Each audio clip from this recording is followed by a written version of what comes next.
Awesome. Thanks, Grant. It's good to be back today. Really good to be back. I was in New York last weekend and hanging out with some different church planters and pastors in New York City. And I've got some responsibilities there, so it takes me back there every now and then. And you go to other people's churches and you come back and you go, man, I love our church. Like, just even hearing that, just the generosity here and excited about what's going on.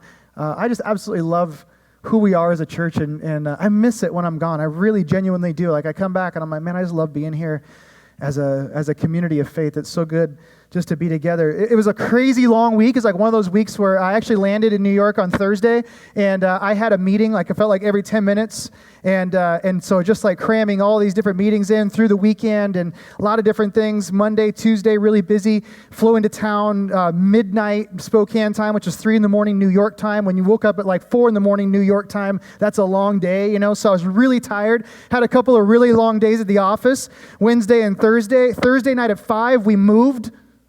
Moved. It's just like, hey, my buddy that was in New York with me, he goes, are you crazy? Like, you're moving and you just got back from this trip? Like, it was really intense. I was like, yes, I am crazy. So we moved Thursday night and then all day on Friday, and then Saturday, soccer games. Woohoo for soccer. And so not watching the World Cup like my daughter. And so soccer on Saturday, and then last night a wedding, and then here I am this morning, and I woke up and went, I need a vacation. Like, I know I was just gone, but I need a vacation. Like, I need to get out and away, and like the weather's nice. Anyone else feeling that? Like, feeling it? Like, you want to get, how many of you are like beach people? Raise your hand if you're a beach person. Yeah.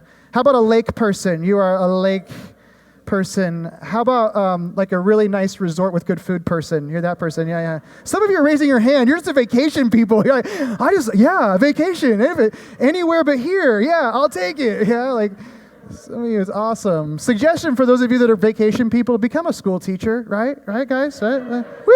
Yeah, you're like, 3 months, I'll do whatever I want, right? Well, 2 months, yeah.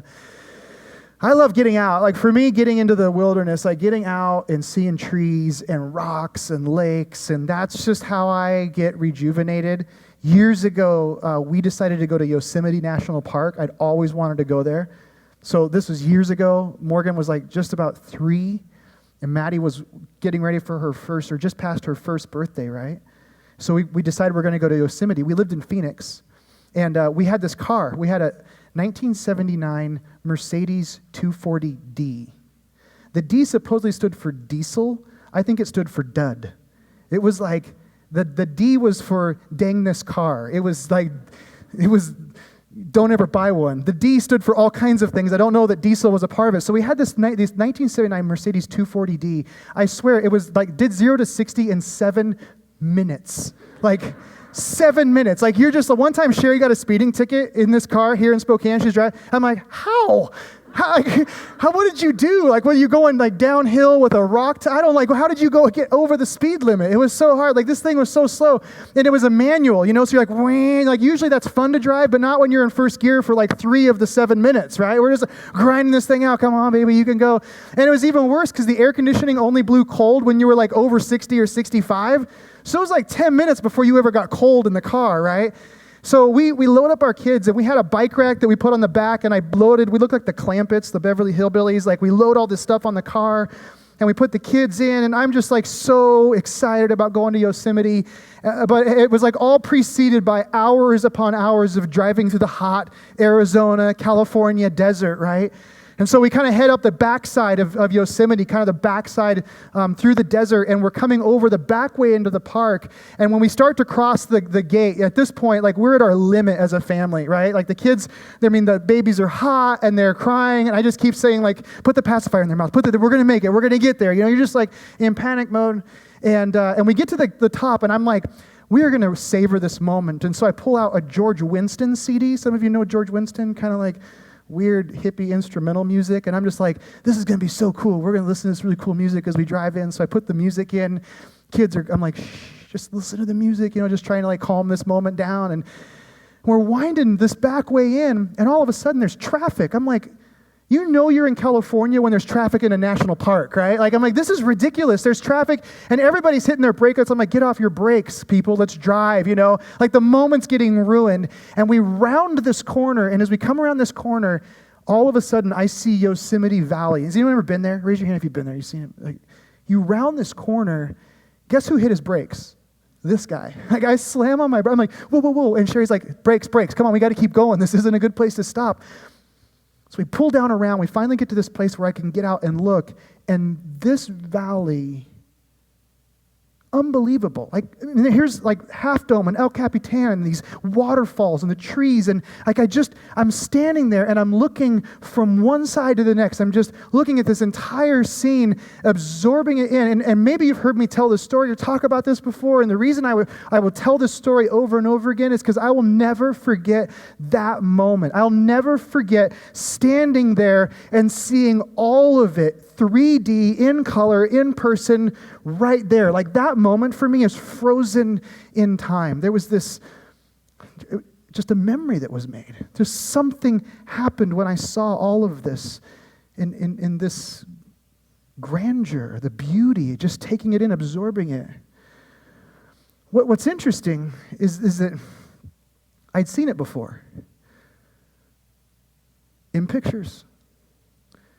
Right? I'd seen like a picture here. I'd seen a picture of this. And I'd seen a picture of this other part here or there, and I had Ansel Adams pictures in our house, so I kind of had seen these pictures. So I had seen it before. But none of those pictures, none of those two-dimensional images of one little segment was able to capture what I experienced in that moment of standing there and absorbing the panoramic view that was around me. There was something spectacular about it. In fact, something else happened for me. You know those crazy stories about people who like go to great lengths to try to preserve nature? Like people that, they climb trees and camp in them for like 6 months. You know those stories? You're like, get a job, man. Like, what are you doing? If you don't have a job, that's what you do. But you hear these stories, and I remember thinking to myself, like, why do people do that? And I've heard those kinds of things before. People who spend all kinds of energy trying to change legislation and trying to fight to protect natural resource, all these different things. And I'll tell you, like, for so many situations, it never made sense. But as I stood there and absorbed Yosemite, as I sat there, I thought, now it makes sense. Now I know why you would fight for this. I know why you would defend this. I know why you would be ridiculous for this, because there is nothing like this. This is so amazing and beautiful and wonderful. It's fascinating to me that sacrifice made sense in that moment. Because then I think about other stories. I think about this. There are times when I hear stories about people who are sacrificing for the sake of the kingdom of God, people that sacrifice for the sake of the gospel. I hear stories, and maybe you do, or you hear stories about people who just go all in, they are living their life for God. You hear them say those types of things. You hear the stories, you see the examples, you read the Bible, and you maybe see that there are these individuals like the disciples who sacrificed deeply and greatly for the sake of the gospel, men that were crucified upside down, men that were stoned, men that were imprisoned and beaten. Maybe you hear these stories, and maybe you hear the modern examples of people just sacrificing all kinds of levels. If you ever hear those stories and you say to yourself, I don't really understand why people do that. If you ever find yourself hearing that and going, that's really amazing, but if there's something deep inside of you that goes, what makes a person do that? There's something in you that makes you wonder, like, what did it take? Like, were they just extra faithful? Like, is there something about their DNA that just made them different? Like, why would they climb the tree for some sake of an illustration, for the sake of the cross and Jesus? Why would they do this? Is what's in them that would, if you ever find yourself wrestling with those types of questions, like, how does somebody sacrifice that way? My guess is that you ask that question because you've never stood in the middle of this view and seen God for everything that He is, understood who God is, and understood from the very beginning to the very end, to be able to look across the panorama, the landscape of life and human history, and understand who God is. That's what I believe. If you're at a position where you find yourself wondering, like, why would somebody do that? My guess is that it's probably because you've never taken it all in. You've never absorbed all of it. You've never really fully grasped all of the grandeur of God and what He's up to in the world. You don't really understand maybe your place in it. Maybe there's a part of you that's like, yeah, I kind of get it, but I kind of don't get it. And it's like looking at snapshots. You're looking at fragments and pieces of who God is and what He's doing, but maybe not the full picture. And if that's where you are, if that's the position that you're in, here's Here's the reality. We're starting this series called Panorama, and the whole idea behind it is for me, in my heart, I don't want it to be that way. If there's anybody that ever comes into Summit and calls this their church, there's a part of me that says I have a responsibility to get you to a point where you see God and what He's doing so clearly that you would die for it.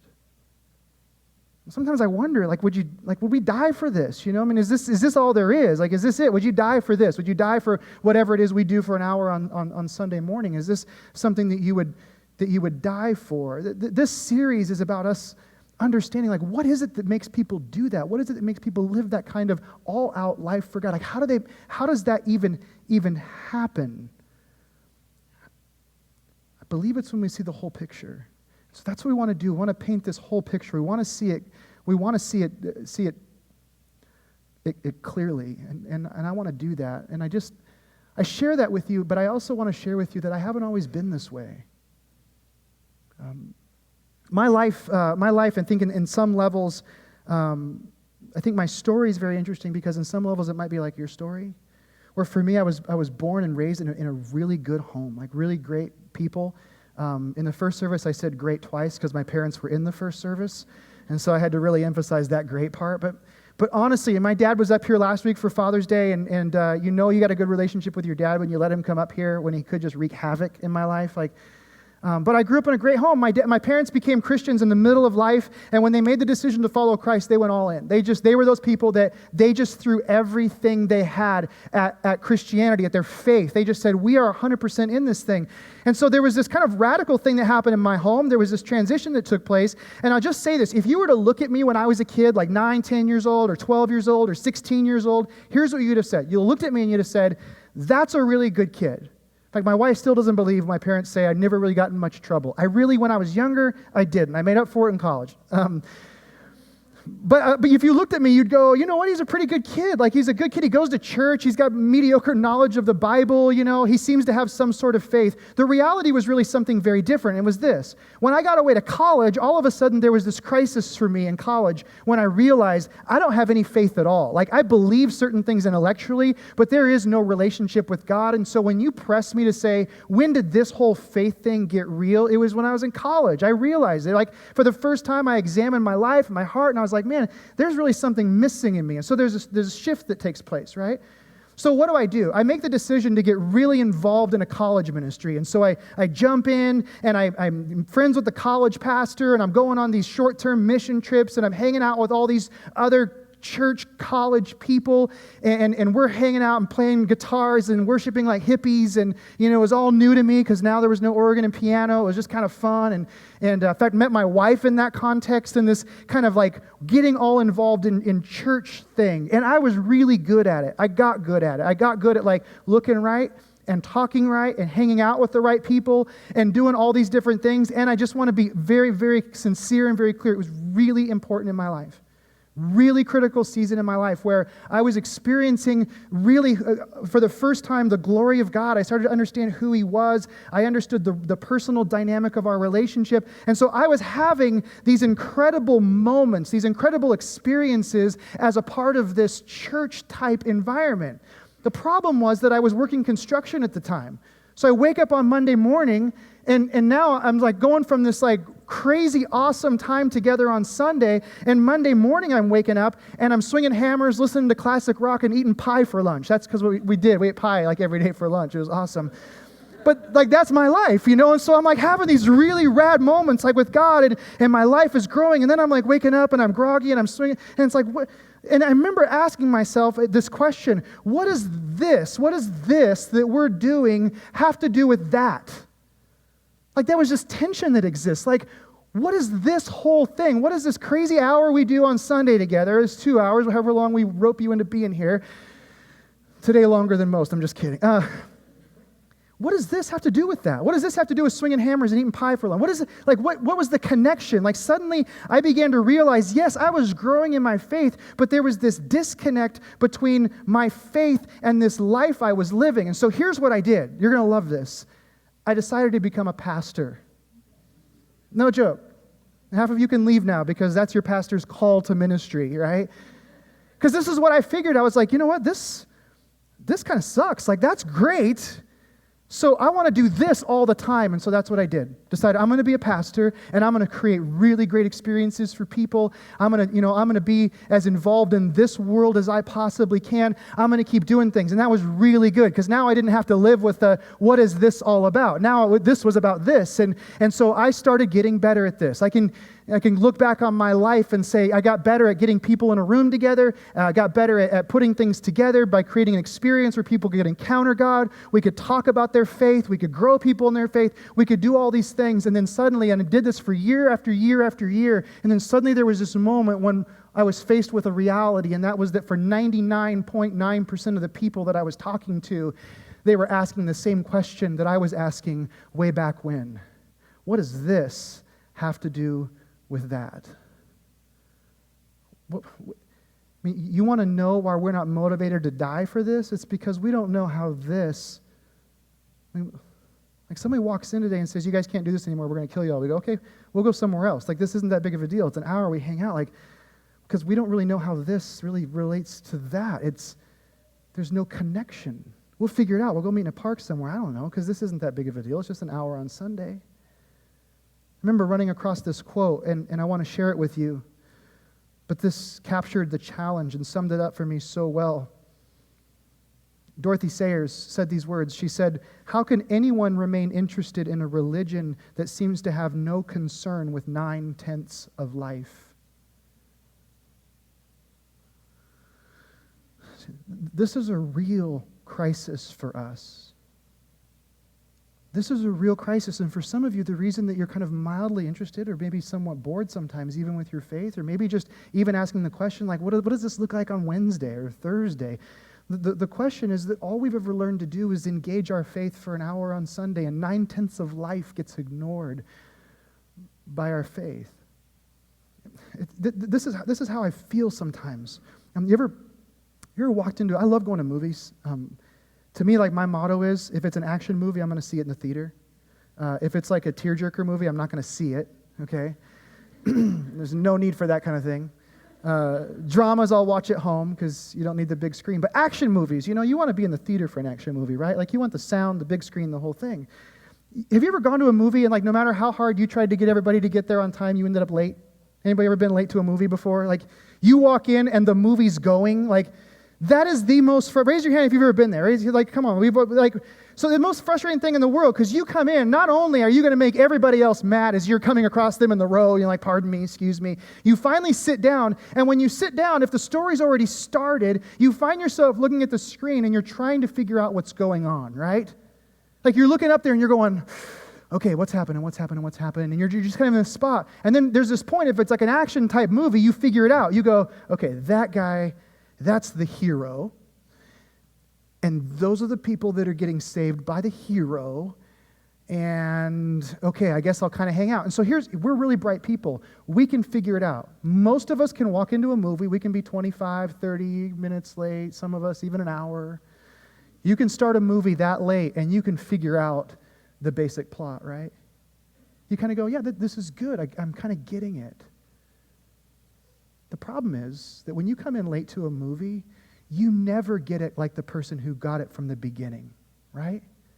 Like, you can watch and you can kind of put pieces together, but the context isn't there. The story isn't developed. You don't quite know the characters. And so while you can figure it out, there's just something that's missing. It's like picking up book 2 in a 3-book series, right? And starting to read. You're like, okay, I can kind of piece this together, but it seems like I'm missing something. I feel that way about faith. I feel like for many of us, we're kind of figuring it out. We've got this idea like, okay, there's the hero and there's Jesus and there's certainly somebody that needs to be rescued, but it's as if we're missing critical parts of the story, which explains why we can't answer the, well, then what question. There are things that we just haven't seen. The panoramic view hasn't been opened up to us. We're just seeing a snapshot of this narrow thing about me and my personal salvation or whatever it might be, and we don't see the larger picture, and because we don't see the larger picture, we're not engaged at the level that God ever intended us to be engaged at. So this series is all about us seeing the wide view, seeing the big perspective, getting outside of ourselves for a moment and outside of our myopic thinking to understand who is God and what is he doing? What is he really doing? What has he been doing? And what's he doing now? And how do I participate in what God's doing? Because that is what makes our faith compelling. That's what people throw their lives in for. People that understand the full picture. So today we're going to start in many ways at the beginning. We're going to start by not thinking about where Jesus has necessarily met us, but we're going to start with God and what he's been doing. And today's going to be a little different. We're going to do some different things today. We're going to do some different things through the course of this series because I really think we need to get ourselves to a place where we see God differently. There needs to be a paradigm shift. And I'll just say this, for some of you this morning, we're going to get done today, and I think you're going to see God from a perspective that you haven't seen him from before. Think you're going to understand some things about who he is that maybe you didn't see before you walked in here today. We're going to walk through 3 different passages today that we're actually going to revisit through the course of the series. The first one is found in Luke chapter 4. And if you have your Bible, I want you to turn to Luke chapter 4. If you don't, we're going to have the words on the screen. You can follow along there. But I want to just give you the context. We're going to walk through these verses, and here's what I want us to be doing as we walk through this. And again, this is going to be a little bit interactive. First service, they were really slow, and I literally thought in my mind, I'm so glad the 11 o'clock service is smarter than the 9 o'clock service, like in general, like way higher IQ. And those of you that attend the 9 normally, I'm sorry. No, but they were kind of slow to the uptake. So like, I'm going to ask you some questions, and I really want us just to kind of interact and think about this. I want you to be at a point today where you're going to think a little and wrap your mind around some things. But I want us to get to a place as we read these passages today where you're asking the question, what does this say about God? What is this telling me about God and who he is and what he's been doing? Not necessarily at this moment, we're going to get there. Not necessarily what does this mean for you in this exact moment, but let's start with God. What has God been doing? Let's get the broader perspective of what he's doing in the world. So Luke chapter 4 is where we're going to start. We're going to start reading in verse 16, and I just want to give you a great little idea of what's happening in Luke chapter 4. Jesus is beginning his public ministry.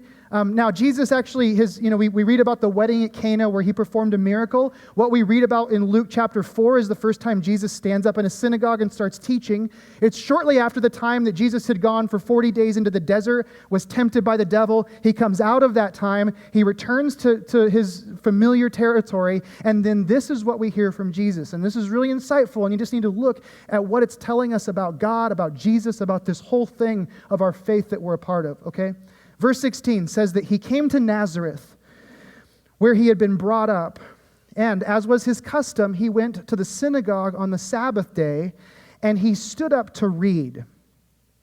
And the scroll of the prophet Isaiah was given to him, and he unrolled the scroll and found the place where it was written. I just wanted you to get the picture here, that Jesus stands up to teach, and they hand him Isaiah, and like the scroll. I don't know what this looks like. I just know that they hand him a scroll, and like, I don't know how you flip through a scroll. You don't swipe. I don't know what you do. But they hand him the scroll, and this is really important. They didn't just hand Jesus 5 verses and say, talk about it. They handed him the scroll of Isaiah, and it says that Jesus turns to this specific place where these specific things were written for a very specific reason. And I want you to catch it. Verse 18, the Spirit of the Lord is upon me, because he has anointed me to proclaim good news to the poor. He has sent me to proclaim liberty to the captives and recovering of sight to the blind, to set at liberty those who are oppressed, to proclaim the year of the Lord's favor. First thing that Jesus is telling people. Now, this is really important because we assume that the first things that Jesus chooses to do, we assume these things are probably fairly critical. They're going to be very defining, right? We start by saying, this is what I'm all about. So Jesus is beginning and he says, this is what I'm all about. And what does it say? What is he here for? When you look at this, what does it say Jesus is here for? Don't be shy. Say it loud for me. Proclaim liberty. Okay, so liberty. There's this idea of liberty. In fact, it's repeated in this. There's this idea of liberty to the captives, liberty to the oppressed, right? So certainly that's a part of this. Something else. What else is it saying? Set people free. So there's people that are living in bondage. Jesus is saying, I'm here to set people free. What else is there? Sight to the blind. There's people that can't see. I'm going to help them see, right? Anything else in here? Free the oppressed. Proclaim the year of the Lord's favor. He's going to bring good news to the poor. So this is where Jesus starts. Jesus says, this is why I'm on the planet. This is why I'm here. This is why I'm present. And listen to what he's saying. I think this in itself should be challenging to us in our narrow view of how we typically think about our relationship with God and why Jesus came. Jesus comes and he says, I'm here to launch a revolution. I'm here to bring liberty to people who are oppressed. And he uses two different words. He talks about being oppressed and he talks about people being captives. Captives are people who are bound by certain things, right? They're bound up and they don't realize that they're not free. Jesus says, I'm here to set you free. You're a captive. I'm here to set you free. There are people who are oppressed. These are people that are being held down by other people's actions. There's injustice being done to them. There's something being brought against them. It could be violence. It could just be social oppression. Whatever it is, Jesus says, I've come to liberate you from that. He looks at the poor and he says, I've come to bring you good news. I've come to tell you something that in the middle of your circumstances and you think everything is horrible, I've come to tell you something good, to lift you out of this. I've come because you can't see things and I want you to see things and I want to pull back the curtain so that you can see reality. I want you to understand this.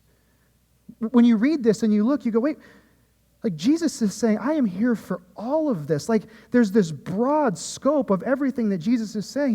He opens up to Isaiah and he says, this is it, man. I've been anointed to do this thing. Let me ask you this. What does this tell you about the heart of God for humanity?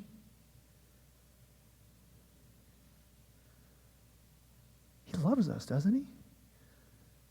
Like God's desire for us is healing. It's to fix the brokenness. It's to free us when we've been in bondage. It's to liberate us. I mean, you look at this and you realize Jesus is saying, this is why I'm here. But what he's expressing is the heart of God. He's expressing the heart of the Father who says, I want you to experience this kind of life. I want to undo the brokenness. I want to right the wrongs. I want to remove the blindness. I want human beings to thrive. That's what I desire for them. What I love about this is that when Jesus begins reading, he reads out of Isaiah, which should tell us something. This isn't something that just begins with Jesus. There's significance in this, right? You realize that Jesus is saying, I'm here to do this, but when were these words written? Hundreds of years earlier. So what this is unpacking for us is that what Jesus is doing, which while Jesus is the epicenter of our faith, what we're realizing is that what Jesus is doing, what he's inaugurating in the world, is something that's been going on for ages. It's been happening. It's the heart of God. Long before Jesus enters the scene, he's quoting something that expresses the heart of God. That should challenge our thinking. That's the heart of God towards humanity. That's why Jesus is here to fulfill this vision that God has for his people. Next scripture, John chapter 20. John chapter 20. John chapter 20 happens after the resurrection, and I'm going to kind of dive into some things here that I kind of geek out on. I'll just admit it. But I love the book of John. It's one of my favorite books in the Bible. I don't know if you can have a favorite, but it's one of, that way I can get around it. John chapter 20, Jesus has been resurrected, and this is the story that happens after the resurrection of Jesus. And again, I want you to be thinking, what is this telling us about God and who he is? It says this in verse 19. On the evening of that day, the first day of the week, the doors being locked where the disciples were for fear of the Jews, Jesus came and stood among them. The door was locked. Jesus is there among them. That's already a little unusual. And he said to them, peace be with you. When you suddenly appear in a room where the door was locked, you look at people and say, peace be with you, because that would freak you out if the door was locked. Last night, a friend of mine snuck into my house and freaked me out. It wasn't very funny. He did not say, peace be with you. He was just there. Hey, that's not good. I'll kill you if you do that. So next time, just couldn't find the gun because we moved. Just kidding. That's a whole nother topic. So verse 20 says this, when he had said this, when he said peace be with you, he showed them his hands and his side, and then the disciples were glad when they saw the Lord, and Jesus said to them again, listen to this, listen to what he says, peace be with you. As the Father has sent me, even so I'm sending you. And when he said this, he breathed on them and said to them, receive the Holy Spirit. Let me ask you a quick question about this. Who does this say sent Jesus? Who does it say? The Father, right? The Father sends Jesus. What does the Father sending tell you about the mission of Jesus? If the Father sent him, then whose mission is it? It's the Father's, right? Like Jesus is carrying out a vision, a mission that pre-existed his moments on earth, right? He's talking about something that's happening long before. He's saying, the Father sent me. The Father's the one that initiated this. I'm the one that inaugurated this, but the Father's the one that initiated this. And so God sends Jesus. That's the idea. And then you look at this scene, and I just think this is one of those scenes that we can skim over and not even catch what's really happening here. But Jesus says, listen, I was sent, and now I'm sending you. And then it says, this is the strangest thing, it says that Jesus in this room, he breathes on them. Like breathes on them. Like Jesus says, so the Father sent me, now I'm sending you.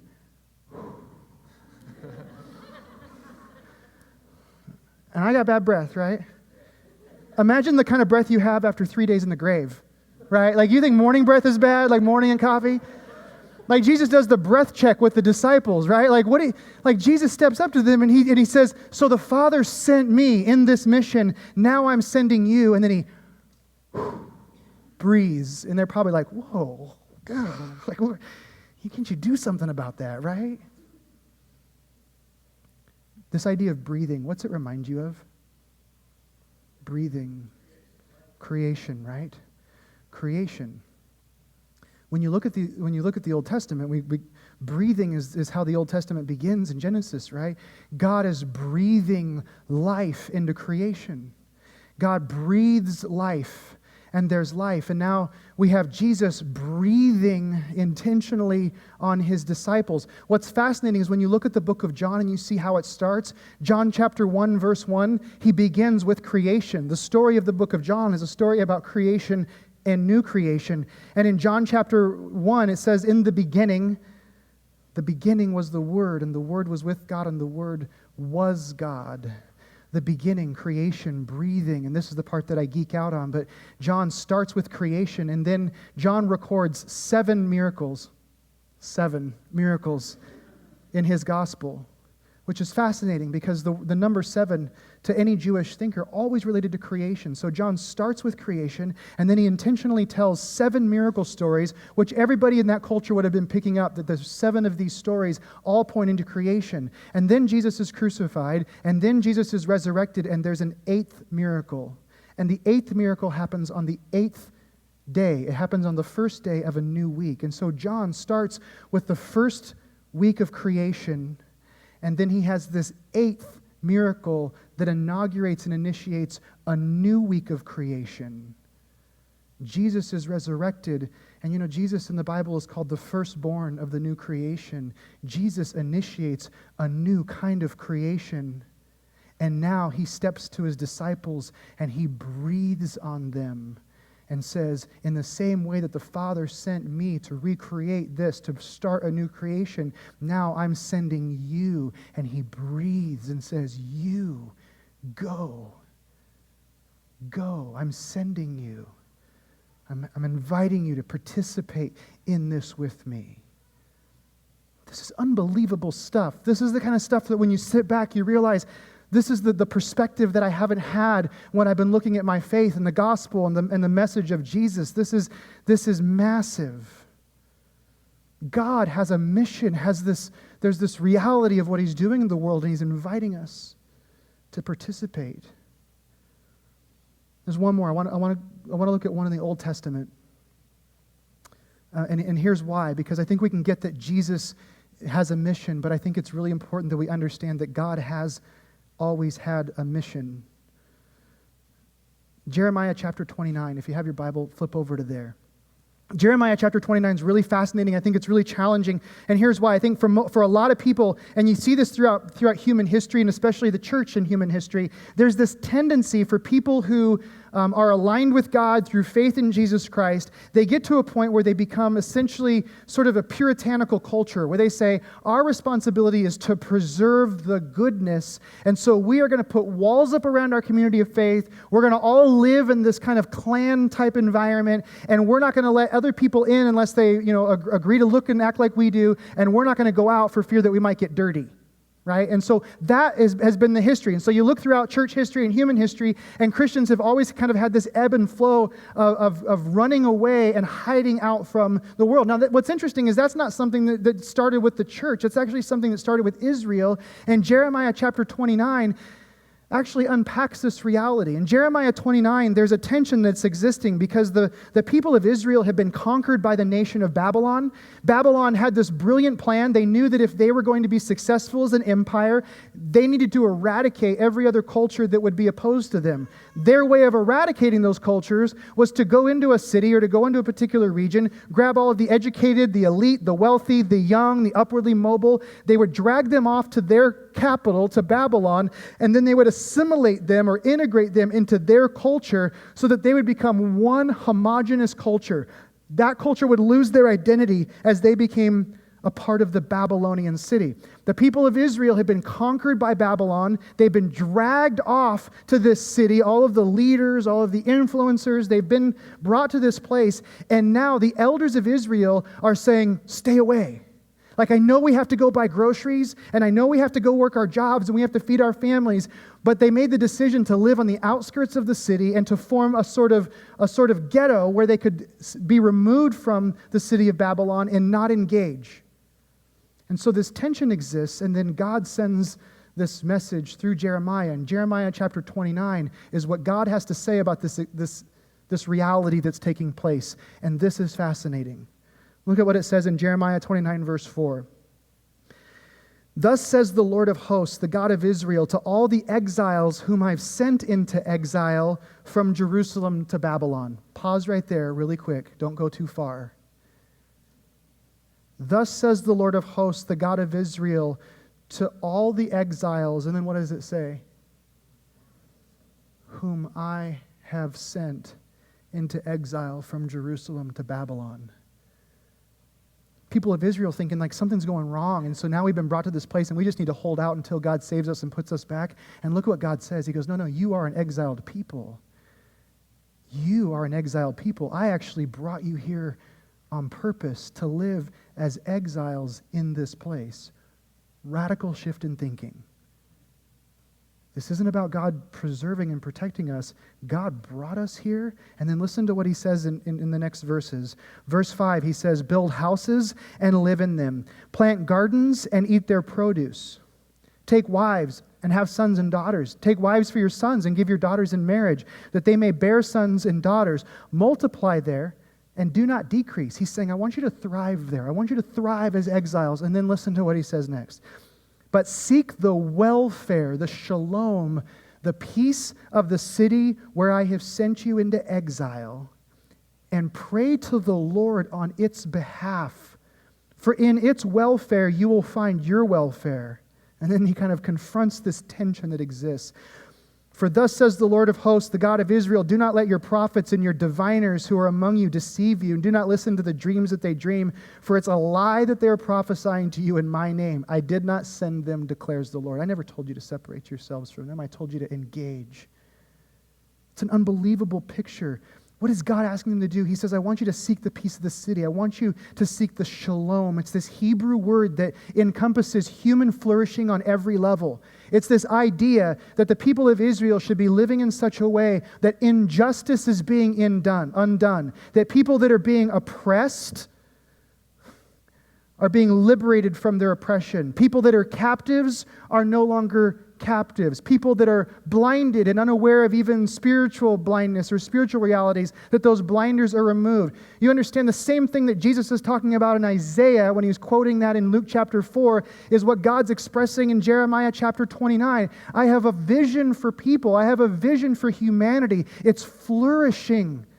It's the binds of sin being broken in your life. It's you living as the free person I created you to be. It's you flourishing as a humanity. It's you actually living the life I created you to live in the very beginning. And he says, you, my people, go into the city and seek this. Live it out. Bring it. Be positive. I love the beginning of service and grant praise for our city today, because that's the call of God, to live out our faith in front of our city, to say, I want to seek the peace of the city. That's what God is saying. I want human flourishing, and I want you to participate in this with me. And there's this theme. If you see this, it's running through this, and this is what I want you to catch this morning. This is the part that I just want you to understand. This may, for some of you, you may go, I get it. For others of you, this may be something that you've never realized about God. But notice that the theme through all of these passages of Scripture is that we aren't seeking God. He's seeking us. This isn't about us coming to Him.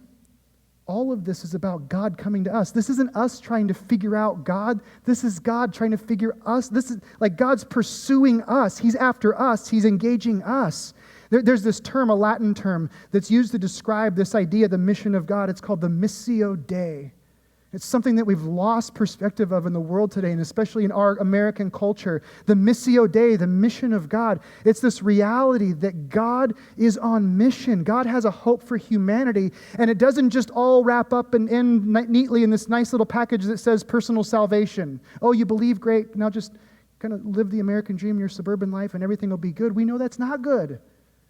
Because we wake up in the morning and we go, what does this have to do with that? God's on mission. He's got a plan. He's got something He's doing. And when you start to unravel this and you see this, suddenly the stories of the people who have given their life to this thing, they make sense. You go, okay, now I know, because there's more than just, I believe certain things and have a powerful worship experience. There's actually something to engage. There's something real that God hopes for, and He invites me into this. This has radical implications on our understanding of God, doesn't it? God is coming after you. He's coming after us. He's pursuing us. We're going to do something different right now to kind of, I want, this may be a challenge, but I want you to try to wrap your brain around this in sort of a different way. And we kind of have a unique opportunity this morning because my friends Stu and Jill are here. And so I want them to come up, and I want to just, I want them to share for a couple of minutes. But as they're coming, this is really cool, because months ago they said, hey, we're going to be in town. And I said, well, let's do something different. And then I realized we're talking about the mission of God. And these guys, believe it or not, are missionaries. And would you welcome them with me, Stu and Jill? Yeah.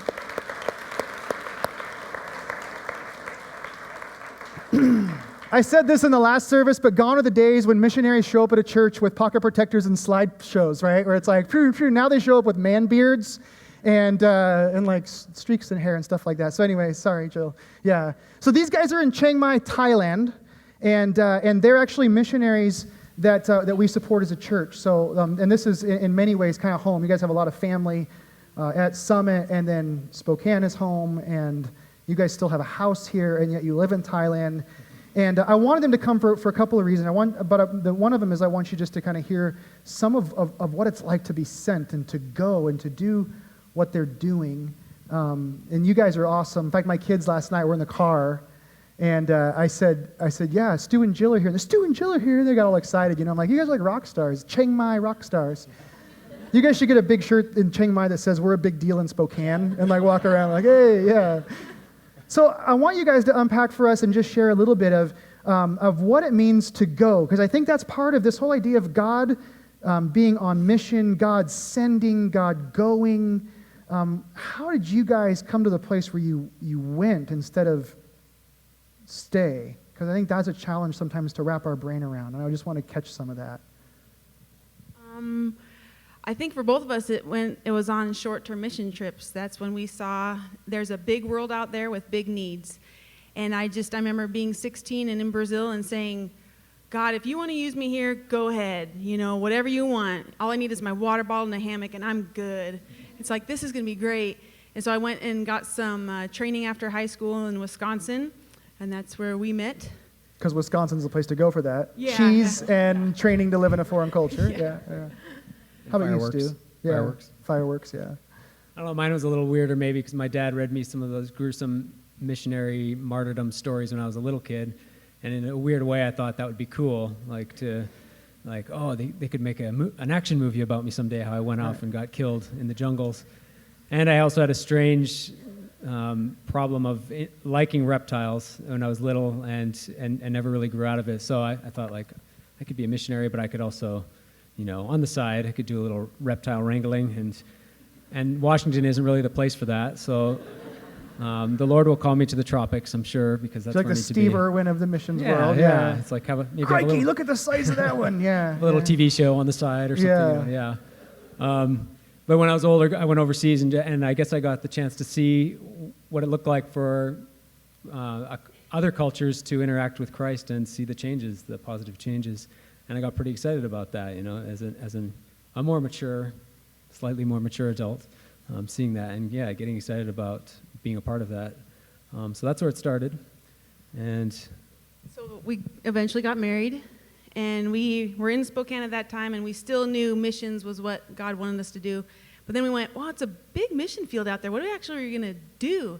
And so we prayed about it, and we just felt like God was leading Stu to get a teaching degree. So 5 years later from Eastern Washington University, during that time we had 2 of our kids, and we graduated, and we still knew God was leading us to go to overseas. So we went to Brazil, and we were there for 3 years on the Amazon, teaching at a little international school there. And we came back, and we kind of had to get our bearings again and go, okay, now what are we doing again in life? Are we in Spokane? Are we supposed to go overseas? And we came to just a place in our life where we just stopped and went, it's not even our life. God, this is yours. You take it. You tell us what to do. We'll stay in Spokane if you want. At that point, we just had emphasizing that maybe at that point. Yeah, it was like, my family's here, his family's in Seattle. This is really nice, Which I can say for you guys, the reality is that term missionary at that point in time was less about going someplace, but really for you, it became a lifestyle of, you were saying, I could be a missionary in Spokane. I can live this Yeah, exactly. out. Yeah. So then what? Yeah, he made it really clear we were supposed to go overseas, and then he just kind of whittled it down to Thailand, and we're like, oh, we like Thai food. That's cool, Yeah. Sounds good. And lizards. Stacy, and reptiles, it's good. It's hot there. It's good. Yeah, and so that was, it happened really fast. We were here speaking in front of you guys 2 years ago in July. It is actually at the other church, so we've never been in this building, believe it or not. Beautiful. But and then we were there, and so we've been there 2 years now. Yeah, I think when we signed up to go to Thailand, we kind of assumed we won't go for a while, and the Lord had other plans. We went very quickly, and so in 2 years. So talk a little bit, and I think this is important for us to kind of wrap our mind around. I think this is good for us because we can get so comfortable. And you mentioned the last service that right before you left, you were like, are you sure? Like, why in the world would we do this? Talk about some of just the realities or the tensions of living cross-culturally and having to go from suburban Spokane to Chiang Mai, which, how big is Chiang Mai? Remind us. It's probably officially 300,000, but maybe more like 1 million in the area. Yeah. So another pretty solid-sized city. Talk about that. What are some of the tensions or just the realities of bending to that culture? I think one of the big ones when you go overseas, you sacrifice your ability to communicate, and to act like a big grown-up adult. Like, okay, I want to go. I took my son in. I'm like, okay, I've got my Thai app on my phone. We're going to get our first haircut. This shouldn't be too hard, right? I knew a little bit of Thai, and I kind of used my finger to show, okay, this much here. And I came out looking like I was ready to be a Buddhist monk. I was just totally, all my hair was gone, and my son looked just like Forrest Gump. So, it was like this, Nice, we laugh about it now, but at the time, I'm just like, you feel like an idiot, right? Like, this isn't that hard. But so there's a level of sort of humility or humiliation in a way, like, okay, I am an educated adult, and I know exactly what I want to say, but I can't even communicate with you on a two-year-old level. For me, that's always challenging, The most basic things take a lot longer than you think they should, and you might need to take, we have to take our neighbors everywhere with us, which makes you feel sort of like a kid again, too. Like, oh, can you take me to the doctor and tell him what I need to tell him, or, you're sitting there as they talk, just scuffing your foot on the carpet, or, like, sitting on the what she said, sitting I on think. the crunchy paper. Yeah, like in you're your 12. underwear. Like, Yeah, with your neighbor. Yeah, it's awkward. This is weird. Yeah. One thing we really were praying about before we went over is where we're going to live, because we knew where we would live would impact us as a family and our kids, and we really wanted to live in the culture. We wanted to be with the Thai people. And so we found this house, and it's just amazing. Our next-door neighbors are our landlords. They're both retired, so they have all the time in the world.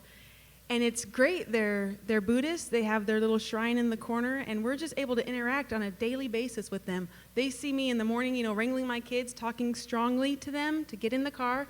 They see all that, but then they, I go over there, we have lunch. Talking strongly, that's what I'm going to start using. Yeah. I'm not yelling. Yeah. I'm not yelling. I'm just talking strongly. Emphasizing. Yeah. They're showing me how to make their amazing Thai food, and they're holding up a baked potato going, how do you make this? And I'm like, pretty easy. Yeah. Just back and forth. So it's just interaction. It's doing life together, and that was real important for us to find. At the same time, it was a little weird because, like, our neighbor, we call her Yai, which is grandma, I guess, Mrs. Grandma, we call her. And she came over and was really micromanaging the property. Like, she'd come over at night and be like, you guys left your gate, 1 inch open last night, and you didn't turn on your carport light. And that's very important. And initially, that was for me, again, like I'm an American. It's like I know how to take care of myself, and it doesn't matter if my gate's an inch open. I have a beard. Nobody's gonna mess with me. Don't mess with me. I'm a big man, even though I can't talk or anything. But but then we kind of like, okay, we need to respect them. This is a respect culture and a hierarchical culture, so we have to. There are elders and.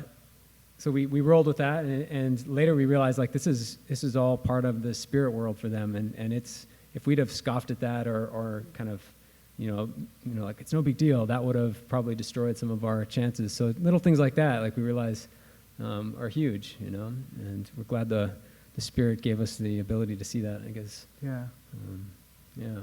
But lots of bending. Yeah. How about sacrifice? I mean, you guys obviously have to sacrifice a lot. What do you feel like you've sacrificed to be there? It's been 2 years living in this culture.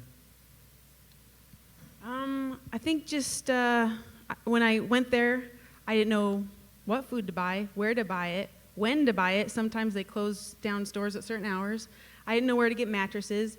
I didn't come with towels and pills and all that. And I'm just going, now, where do I buy this? Are those going to fall apart? Mm-hmm. So my whole ability as a mom and a wife was just like, I had no idea. So there goes all my experience of everything that I knew, and it's down to what are we going to eat tonight for dinner, and just the real basics. So I sacrificed all that and just, little by little built that back up, but also just sacrificing family, like holidays with family. Our house that we have here is just 2 blocks from my parents and then a block from my brother. And it's like we had it really good, and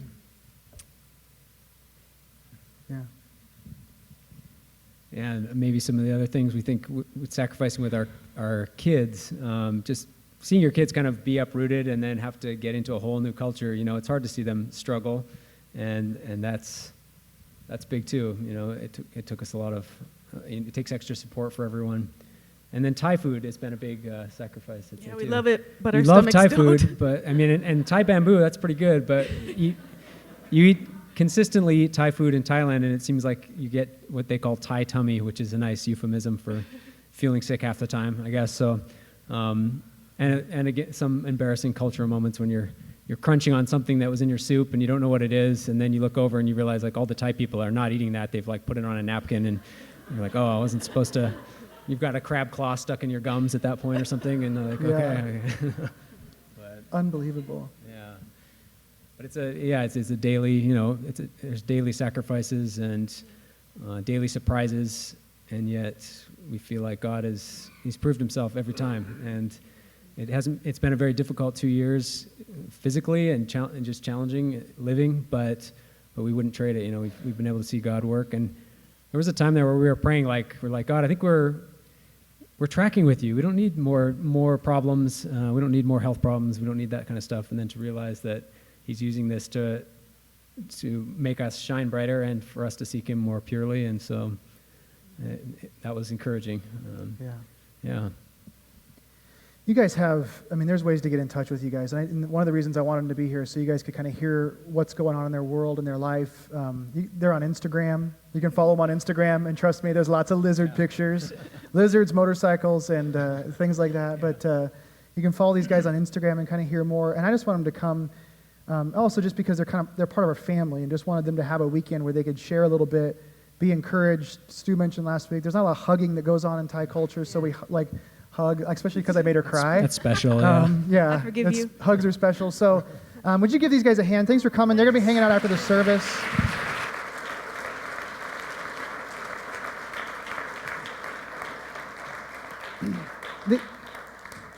The other reason I really want them to share, and we talked about this, is there's something about what I'm talking about this morning that I think only becomes a reality, only shifts our thinking about God when we see in flesh and blood what it looks like to be on mission.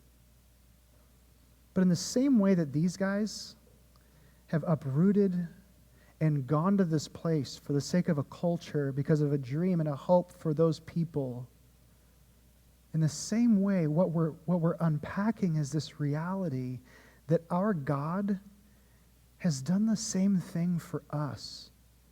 Our God is a God of mission, and it isn't about going to some foreign land, and they'll be the first to tell you that. It's the reality that God has come to us. It's as if we could look at this table and see God sitting here and him saying, yeah, I've had to bend to get you to understand my dreams for you.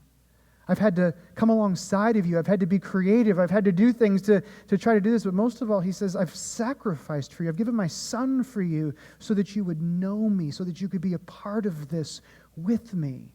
And when I think about God in that perspective, when I think about that heart of those two people doing that for the people of Chiang Mai, when I think that that's the heart that my Heavenly Father has for me and he has for you, that changes everything. He wasn't just trying to snatch me up and say, okay, you're good to go until you die. He's saying, no, listen, I came to you and I sacrificed for you, and I want you to be a part of this with me. Does that make sense? All of these things, Jesus is saying, listen, I've been up to this. I've been on mission. I've been pursuing this. I have a dream for humanity. And what I love is this scene in John chapter 20 where he breathes on the disciples and he says, I want you to be in this with me. I want you to participate with me. I want this time on a Sunday, I want this to make sense. I want that and what you're going to get up and do tomorrow, swinging a hammer and eating pie or doing whatever it is you're going to do.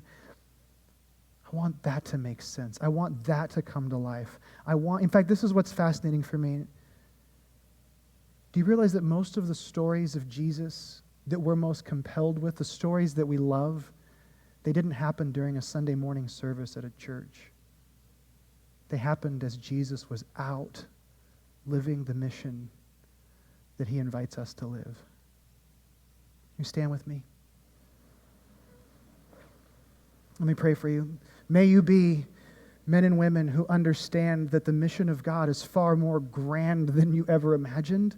May you realize that your God has pursued you and is inviting you to participate with him. And may you live this week with a greater sense of what that is all about. May your faith thrive.